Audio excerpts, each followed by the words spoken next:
Assalamualaikum warahmatullahi wabarakatuh.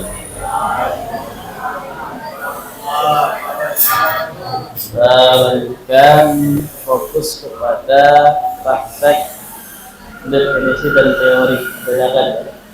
Silahkan kelompok ketiga satu orang.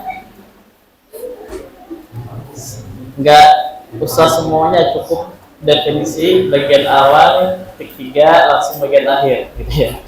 Biar nggak kepanjangan tulisnya. Ya silahkan, kelompok tiga yang mana? Perwakilan. Sambil juga kelompok empat siap-siap ya. Ya silahkan.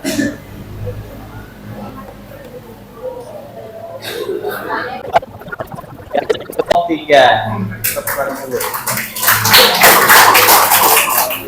Silakan kelompok empat teorinya ya. Nanti kita berikan arahan. Ya, kelompok empat ada perwakilan?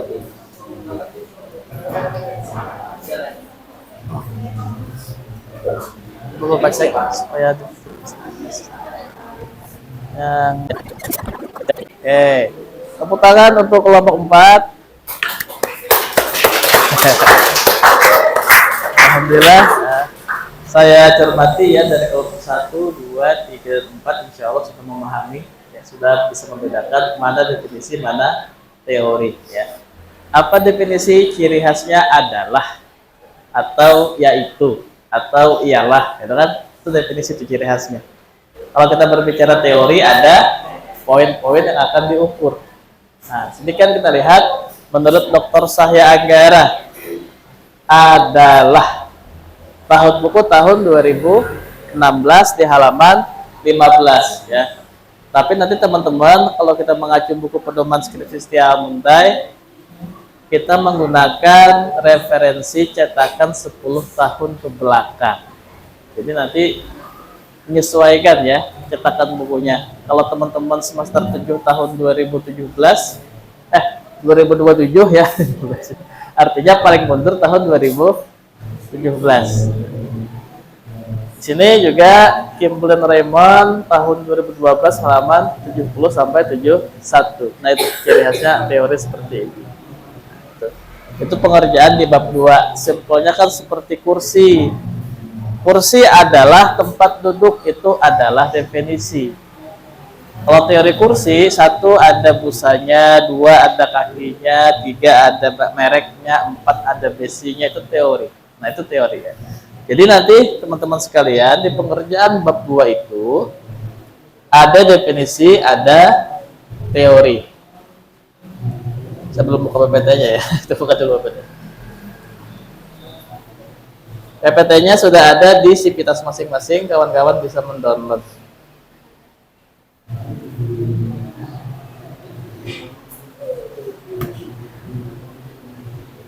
Nah, ini.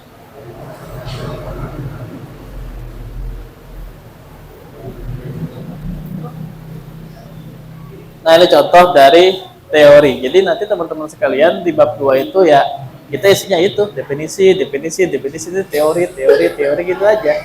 Yang bisa kita ambil dari berbagai macam referensi, bisa dari buku, jurnal, makalah, internet, kamus, ensiklopedia dan sebagainya. Yang penting daftar pustakanya harus sinkron. Apapun yang kita kutip ada di daftar pustaka referensinya. Kenapa itu penting? Karena nanti ada yang namanya uji plagiasi. Sebelum kawan-kawan sidang ada uji plagiasi. Nanti kalau nggak sinkron antara daftar pustaka dengan referensi yang kita gunakan, itu bisa menimbulkan indikasi adanya plagiasi. Nanti pakai semacam program, ketahuan tuh nantinya. Kalau berwarna merah itu artinya plagiasi. Berapa persen gitu ya. Makanya kalau lihat banyak plagiasinya merah semua, maka menyala skripsiku. Merah berat gitu ya. Nah, baik. Kita lanjut ya. Nah, ini nanti. Sumber pustaka bisa dari ensiklopedia. Pernah lihat ensiklopedia? Pernah lihat bukunya ensiklopedia? Nggak tahu ya? Saya waktu kecil, waktu SD dulu sangat suka buka-buka itu ensiklopedia ya. Terkadang yang bergambar. Aku suka banget nontonnya. Kemudian jurnal ilmiah. Jurnal ilmiah kawan-kawan kalau mau nyari supaya mudah, cek Google Scholar.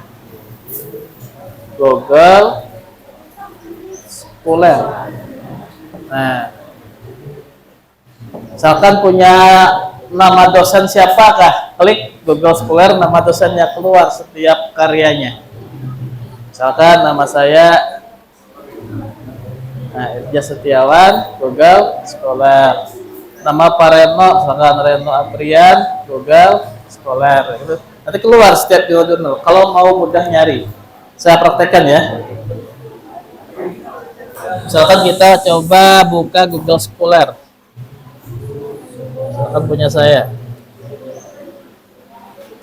Nah, klik aja. Irja Setiawan, Google Scholar. Nah, ini semuanya keluar setiap tulisan-tulisan saya. Nah, ini contoh ya. Ini semua jurnal, ini terbit di Amerika, ini terbit di Riau, ini terbit di Amuntai, lah. Amerika, Riau, Amuntai. Ini contoh. Jadi nanti teman-teman tinggal klik aja jurnalnya. Misalkan judul skripsi kawan-kawan tentang apa? Tentang pelayanan pada ini. Cari pelayanan jurnalnya. Nah, ini contoh ini. Klik. Nah, langsung keluar. Ini abstraknya, deskripsi ya. Klik ininya, langsung keluar jurnalnya ya. Ini contoh kalau punya saya. Ini lengkap. Misalkan punya Pak Reno, tulis Pak Reno. Pak Reno Aprian, Reno Aprian, misalkan. Klik, nah keluar. Nih Google Scholar ya. Tuh, fotonya full page ya, bukan full page, close up bukan ya. Nah nih punya Pak Reno.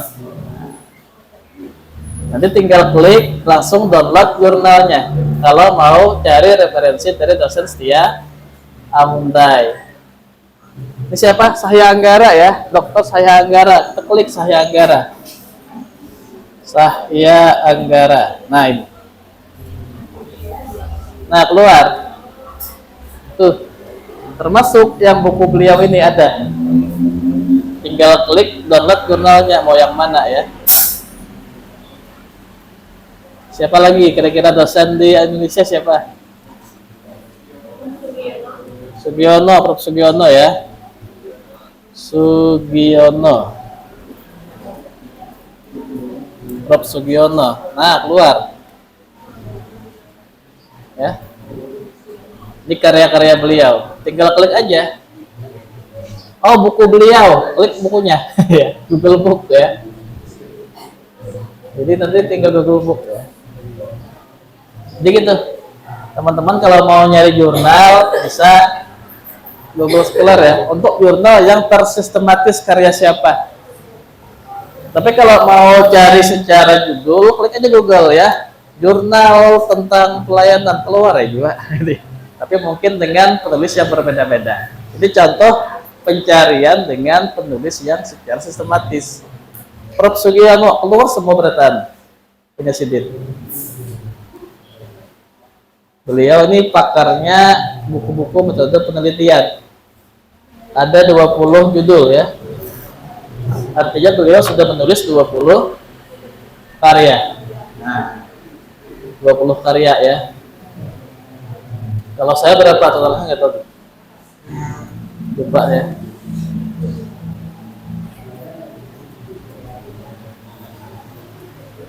Kalau saya berapa? Sama ya. Oh ini artikel lainnya 20 ya. Nah ini banyak sih. 1 dari 100. Nah, jadi tinggal pilih aja mau yang mana. Oke, itu ya untuk pencarian referensi.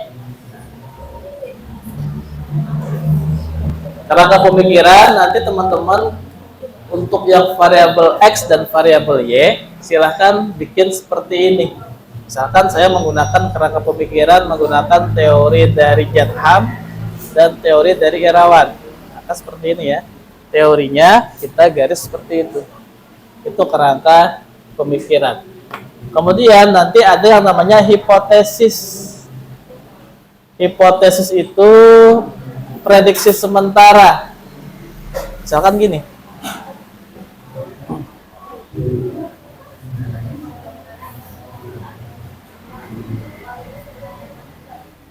Hipotesis itu ya. Misalkan judul kita pengaruh kualitas pelayanan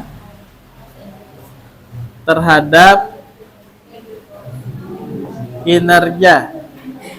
Bukan kinerja, kepuasan masyarakat ya. Kepuasan masyarakat.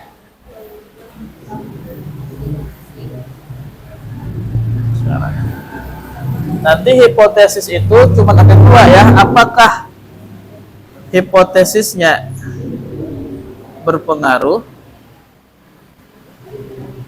atau hipotesisnya tidak berpengaruh, tidak, atau tertolak. Dulu panjang lebar pernah saya ceritakan ini tentang drakor, atau pernah atau belum? Ah itu ya, itu hipotesis ya. Mungkin tentang drakor. Judulnya apa judulnya? The Witch ya judulnya, penyihir ya. Tentang seseorang yang dikutuk, kemudian dia melakukan penelitian, hipotesis kan ada 5 hipotesis, bujurkah kandakah? Nah itu contoh ya. Ada hipotesis.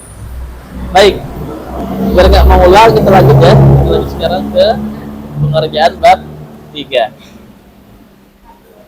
Sebelum ini ya, sebelum yang rumus-rumusin nah, ada dulu rumus-rumus nih, kita berbicara santai dulu.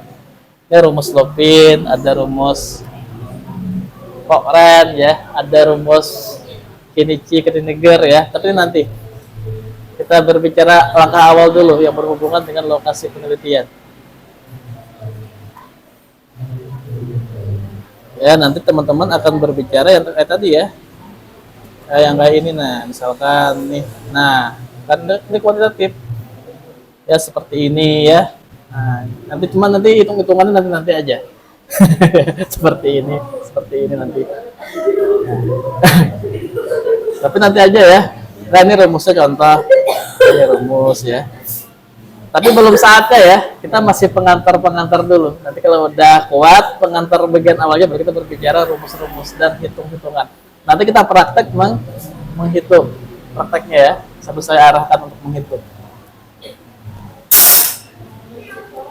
Yang paling rumit itu yang ini ya.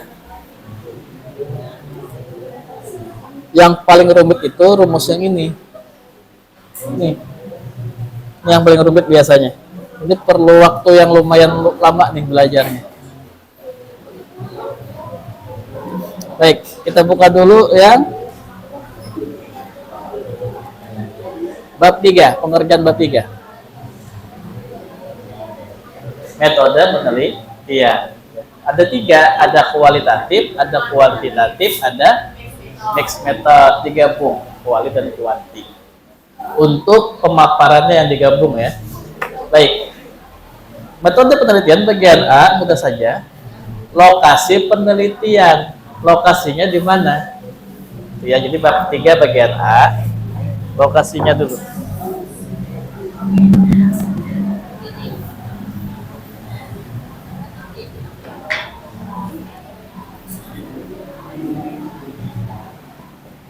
Metode penelitian. Ini mirip-mirip dengan kualitatif ya. Masih mirip-mirip. A. Lokasi. Nanti yang berbeda yang berhubungan dengan populasi sampel saja yang berbeda. Lokasi sangat mudah. Kita hanya menuliskan di mana lokasi riset kita. Oh, berlokasi di kampus Tia Amuntai, Jalan Bihmantila nomor 123, Desa Sungai Karias ya. Kemudian di seberangnya ada kantor apa seberangnya? Bukan kantor, rumah pintar ya. Rumah pintar ya. Ada 5 lantai. Nah, kita 5 lantai. Kemudian di seberangnya ada Paman Pinto misalkan. Semalam juga ada jadi bioskop Amuntai. Ada Kuyang lama di sini ya, Kuyang lama di sini. Itu lagu lah. Nah, itu mungkin selingan aja. Yang penting ada nama instansinya sama alamat. Nama sama alamat. Misalkan kalau judulnya ini kebijakan pernikahan dini di Amuntai, misal. Kira-kira nama instansinya apa? Di pengadilan agama. Bukan di Amuntai ya, di pengadilan agama lokasi penelitiannya. Kenapa? Karena kita kalaunya masih belum cukup umur hendak menikah perlu disidang di pengadilan agama kayak gitu ya. Kemudian B, pendekatan penelitian, ada kuantitatif, ada kualitatif, ada mixed method. Silakan dipilih mana saja yang menguasai. Kawan-kawan sudah belajar kualitatif semester 5, semester 6 belajar kuantitatif, nanti dibanding-banding. Ketika semester 7, wah, ini kan kuantiti kan, kuali kan. Apa yang paling teman-teman memudahkan metodenya? Tipe penelitian ada deskriptif, ada korelasi, ada komparatif. Nanti kita coba tulis judul, teman-teman tentukan ya. Baik, saya coba tulis 3 judul, teman-teman coba tentukan tipenya. Mana yang deskriptif, mana yang korelasi, mana yang komparatif. Ya, judul pertama ya. Judul pertama saya tuliskan,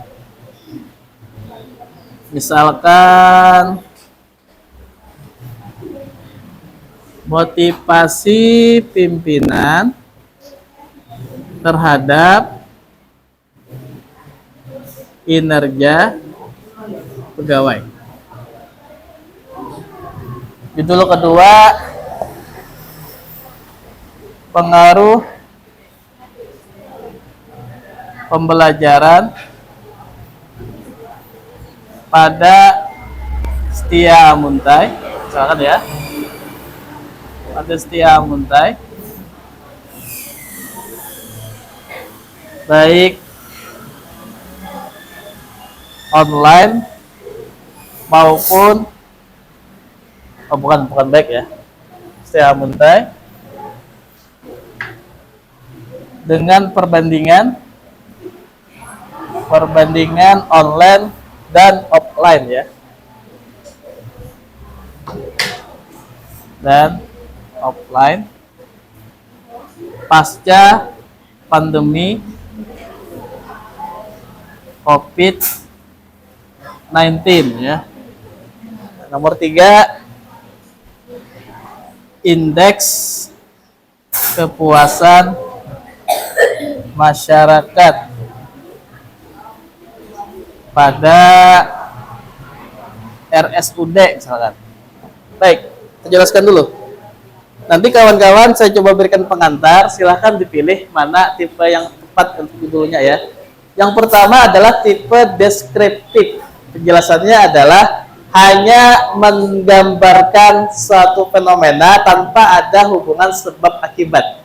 Ciri khasnya apa? Tidak ada hubungan sebab akibat. Kalau korelasi ada hubungan antar dua variabel untuk melihat tingkat asosiasi atau hubungan antar keduanya. Berhubungan nggak ada lah, itu yang namanya korelasi tipenya. Kalau komparatif, 2 atau lebih untuk mengetahui perbedaan di antaranya. Oke, itu pengantar. Sekarang judul pertama, motivasi pimpinan terhadap kinerja pegawai. Kira-kira tipe yang mana? Deskriptif. Oke, deskriptif ya. Ingat, kalau deskriptif tidak ada hubungan sebab akibat. Kita ulang lagi. Motivasi pimpinan terhadap kinerja pegawai yang mana? Ya, yang mana? Deskriptif tidak ada sebab akibat. Kayak korelasi apa cirinya korelasi? Adanya hubungan di antara keduanya. Satu yang mana satu? 2, kinerja pegawai. Artinya apa nih? Korelasi. Dari judul tercermin tipenya yang mana ya? Tipenya yang mana? Ya, nomor 2. Pengaruh pembelajaran pada Setia Amuntai perbandingan online dan offline pasca pandemi COVID-19. Yang mana? Komparatif. Dua atau lebih. Pembelajaran dibandingkan secara online, luring atau daring karena ada pasca pandemi COVID-19. Ini komparatif. Indeks kepuasan masyarakat, ya udah deskriptif ya. Tidak ada hubungan sebab akibat. Kita yang cuma ngukur ini aja. Berapa persen kan? Nah itu kan, ukur itu aja. Nah jadi tipe penelitian itu bisa tergambar dari judul yang kita angkat. Terkadang dosen ketika lihat judul udah tahu tipenya apa. Nah, kira-kira bisa dibedakan tiga ini? Bisa ya? Ya, bisa dibedakan. Baik. Ada pertanyaan dulu silahkan. Ya silahkan. Nanya apa kabar aja. Setelah ini saya perlu pelan-pelan menjelaskan karena kita berbicara probability sampling sama non probability sampling. Itu harus perlahan menjelaskan. Ya silahkan kita buka dulu pertanyaan ya.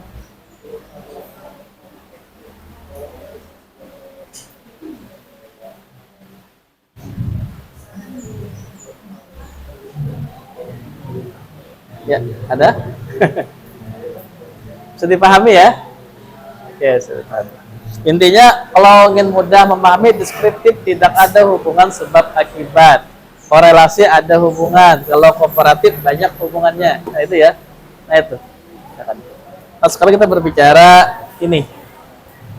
Ini harus perlahan nih. Populasi dan sampel. Populasi itu berasal dari bahasa Inggris, population, artinya jumlah penduduk. Nah, jadi kita ada teknik dalam memilih responden, memilih orang yang akan menjawab soal angket. Ada tekniknya. Yang pertama ada probability, yang kedua ada non-probability. Probable, artinya apa tuh? Probability, probable, artinya? Oke, coba di Google probability artinya apa? Bahasa padat probable ya. Non probable. Menurut saya guru besar itu profesor. Oke. Ada probability, ada non probability. Nanti kita arahkan kata kuncinya.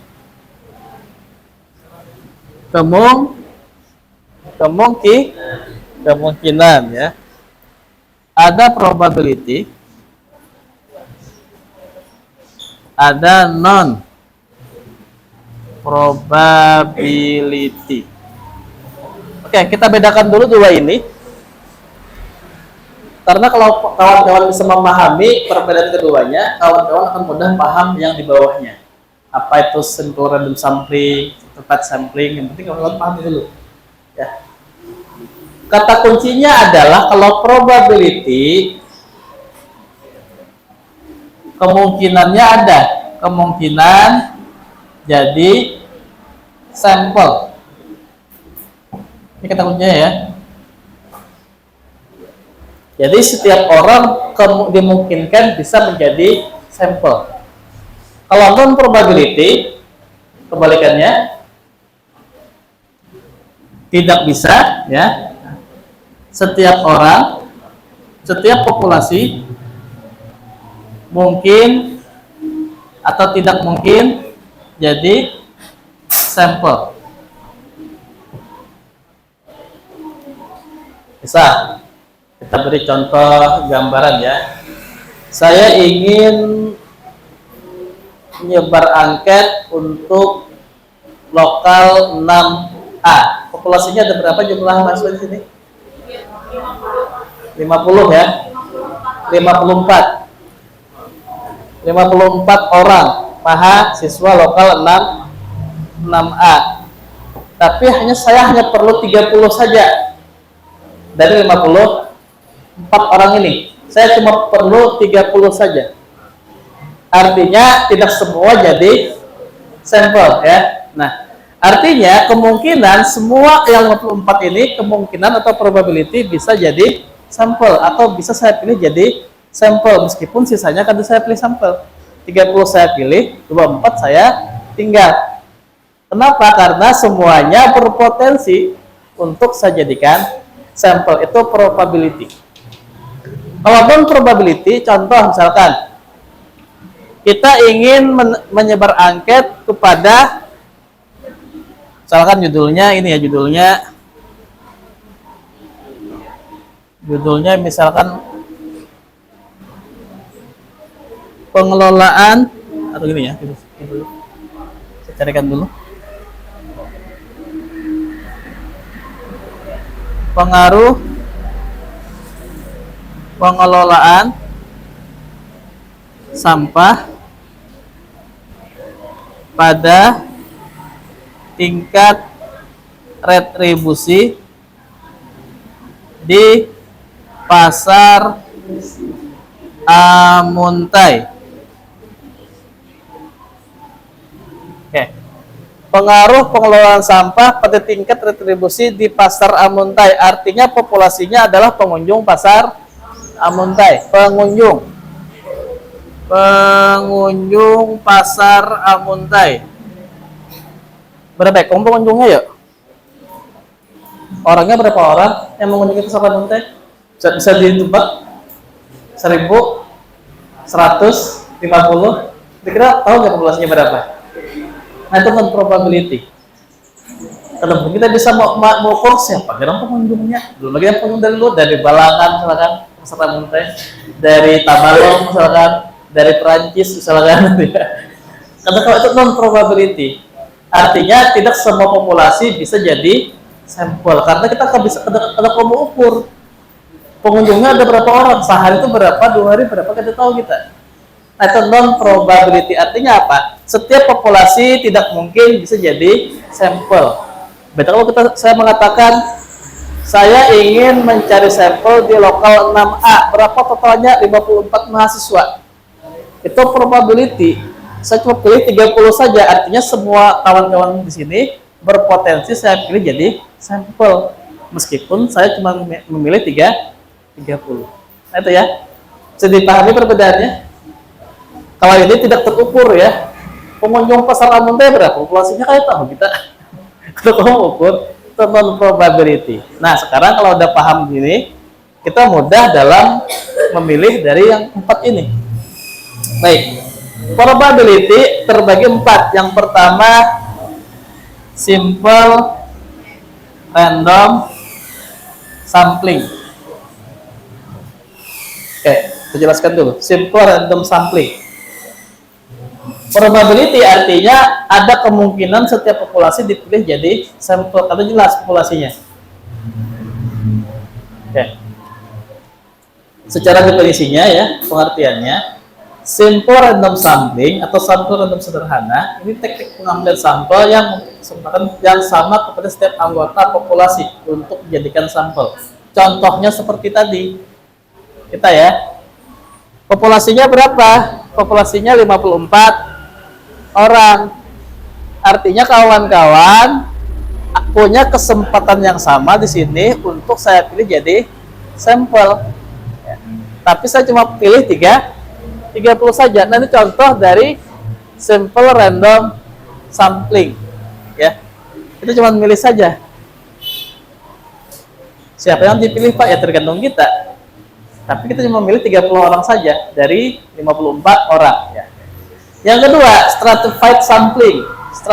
Stratifikasi. Artinya apa? Stratifikasi. Tingkatan, lapisan. Ya. Stratified sampling. Yang kedua.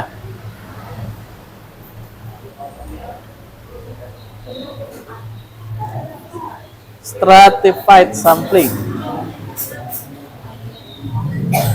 Artinya ada tingkatan. Misalkan judul skripsinya ini. Pemahaman pembelajaran pada mahasiswa setia Amuntai. Oke. Misal deskripsinya pemahaman pembelajaran pada mahasiswa setia Amuntai. Populasinya berapa mahasiswa setia Amuntai? 1997 mahasiswa. Artinya probability. Populasinya adalah seluruh jumlah mahasiswa setia Amuntai 1997 ya. Kita menggunakan stratified sampling. Apakah semua mahasiswa sama? Beda. Ada yang semester 2, ada yang semester 4, 6 dan 8. Oke, cirinya stratified sampling, strata, tingkatan. Tingkatan ya. Nah, artinya kita memilih sampel dari berbagai macam tingkat. Misalkan kita populasinya ada 1997 mahasiswa. Populasinya. Sampelnya kita cuma perlu 100. Artinya kalau 100 sampel, semester 2 ada 25 orang. Semester 4 ada 25 orang, semester 6 25 orang, semester 8 25 orang, total 100 orang. Tuh, stratified sampling, tingkatan. Ya, jadi kita memilih berdasarkan tingkatan. Semester 2, semester 4, 6 dan 8 menjadi sampel. Oke, itu ya. Kemudian klaster. Pernah dengar klaster istilah? Klaster corona ya. Itu klaster itu adalah berdasarkan area. Klaster Amuntai Tengah misalkan. Klaster Banjang. Itu area ya. Artinya apa? Gitu judulnya misalkan. Klaster itu judulnya seperti ini. Pengaruh pelayanan terhadap kepuasan masyarakat di Kecamatan Amuntai Tengah. Oke, baik. Pengaruh pelayanan terhadap kepuasan masyarakat di Kecamatan Amuntai Tengah. Artinya populasinya siapa? Warga Kecamatan Amuntai Tengah. Warga Banjang bisa nggak? Ya bisa. Itu area klaster. Warga Amuntai Selatan, warga Pamingkir nggak tahu. Ya. Nanti contoh kita hanya klasternya di Kecamatan Amuntai Tengah, warganya kita pilih populasinya ada berapa, sampelnya ada berapa. Nggak bisa di daerah lain, itu area cluster sampling, ada areanya ya. Kalau double sampling itu keduanya kelanjutan dari cluster ya. Misalkan pengaruh pelayanan terhadap masyarakat di Kabupaten Hulu Sungai Utara. Hulu Sungai Utara ada berapa kecamatan? Ada 10 kecamatan, artinya bisa di Amuntai Tengah, bisa di lainnya. Itu double ya, double sampling. Kelanjutan dari cluster area. Baik, kita bedakan dulu. Simple random sampling itu ya langsung aja kepada setiap anggota. Contohnya seperti ini ya. Saya perlu 30 orang dari lokal 6A. Saya pilih aja 30 orang. Itu simple random sampling. Tertempat sampling ada tingkatan peratanya. Semester 2, 4, 6 atau 8. Jumlahnya 25, 25, 25 sama itu ya. Cluster itu berhubungan dengan area. Di mana areanya? Kalau double-nya itu adalah kelanjutan dari cluster tadi, beberapa area. Nah itu untuk probability sampling. Baik, ada pertanyaan dulu silahkan. Ini untuk populasi ya. Ini udah mulai ini kuantitatif, udah mulai ribet ya. Setelah ini kita makin ribet lagi berbicara rumus-rumus. Berbicara hitung-hitungan. Oke. Silakan, ada pertanyaan?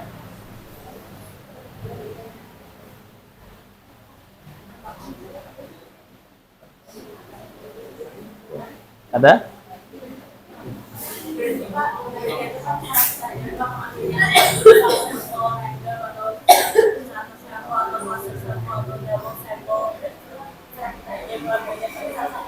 Betul ya.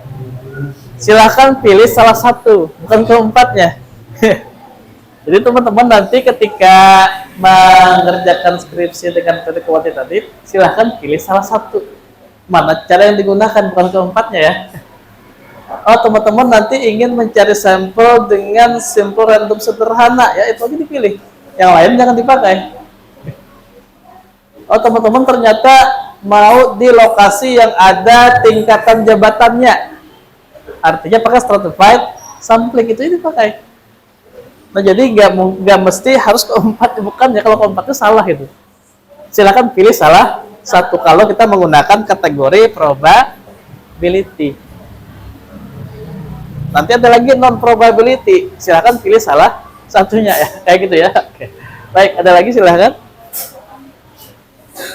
Termasuk nanti ya, biar nggak salah paham ya, termasuk ini.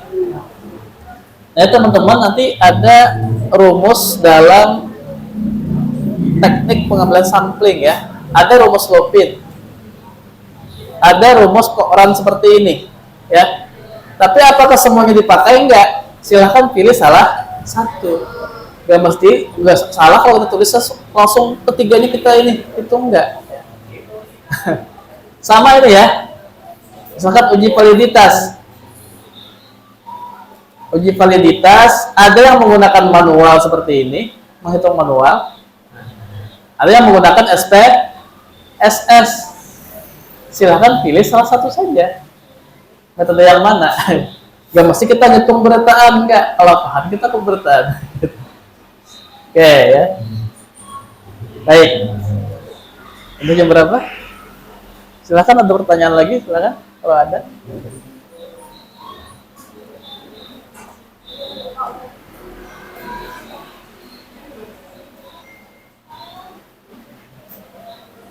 Baik, kalau nggak ada kita ke non probability sampling.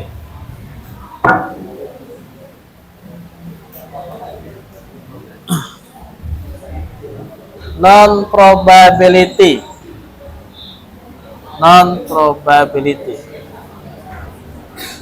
Artinya apa? Artinya tidak semua populasi berpotensi menjadi sampel, karena populasinya kita bingung berapa. Misalkan kita judulnya nih tentang populasinya siapa? Populasinya adalah pengunjung pasar Almuntai. Berapa populasinya tuh kira-kira?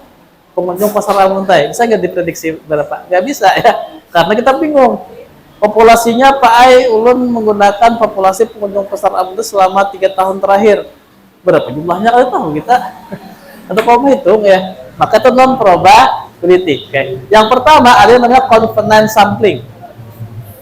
Apa ciri khasnya? Kebetulan ditemui, itu ya ciri khasnya, kebetulan ditemui. Nah, itu confidence ya. Oke, biar mudah saya petakan seperti ini.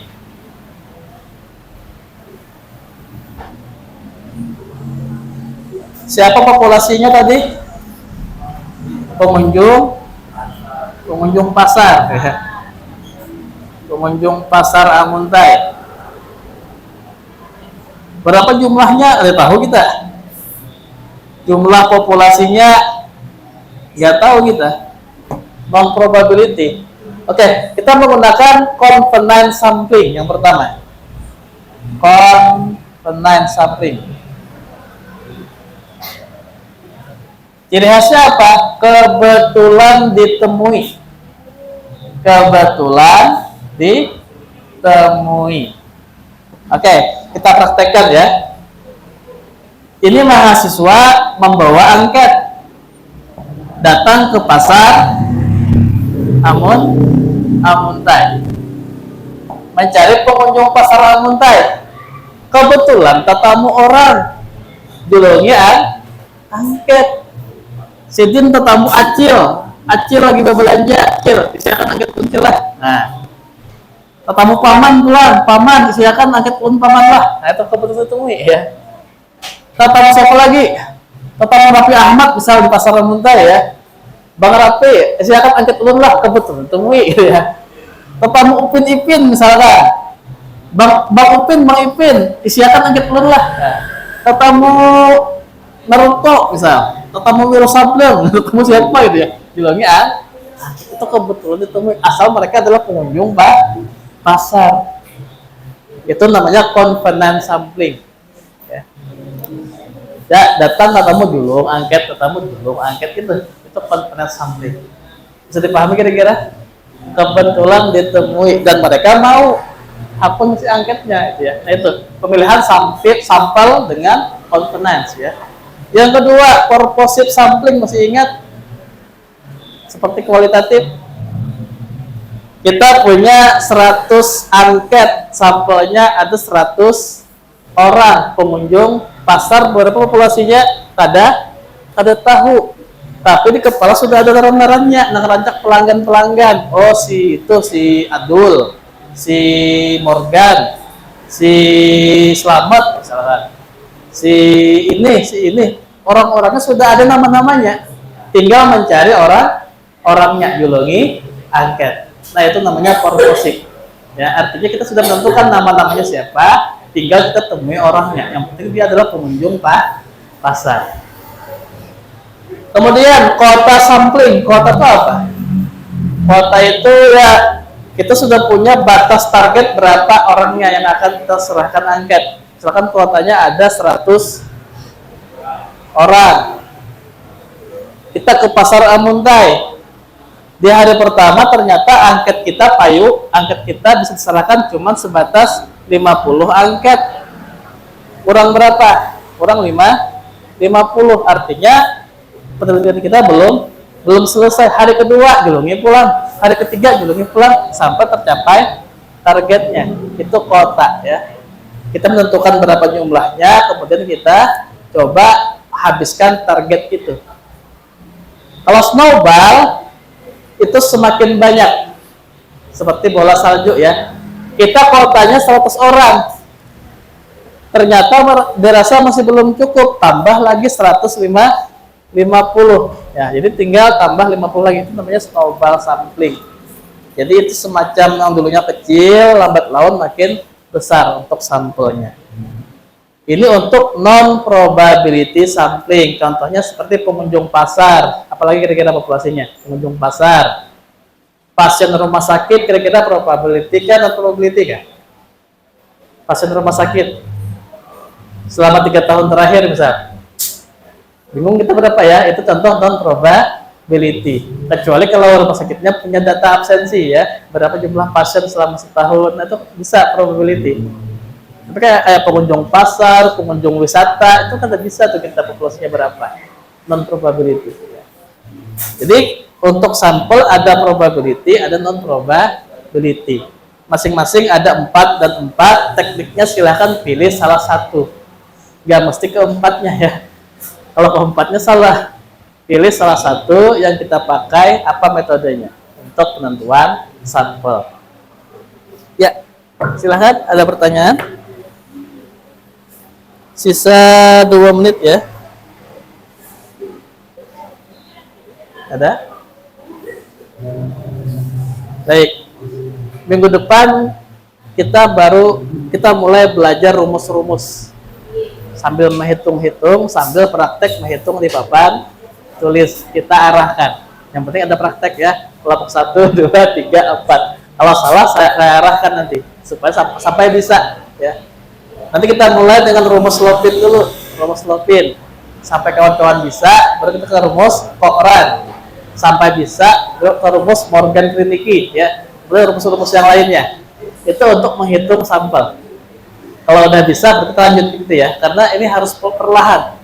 Hitung-hitungan harus perlahan, ya. Kalau mau tulis start bisa dilihat di buku, ya. Itu rumusnya ada, contohnya juga ada, contoh menghitung. Baik, saya harus ke Banjarmasin lagi. Kita absen dulu, ya. Habis ngajar saya harus berangkat ke Banjarmasin.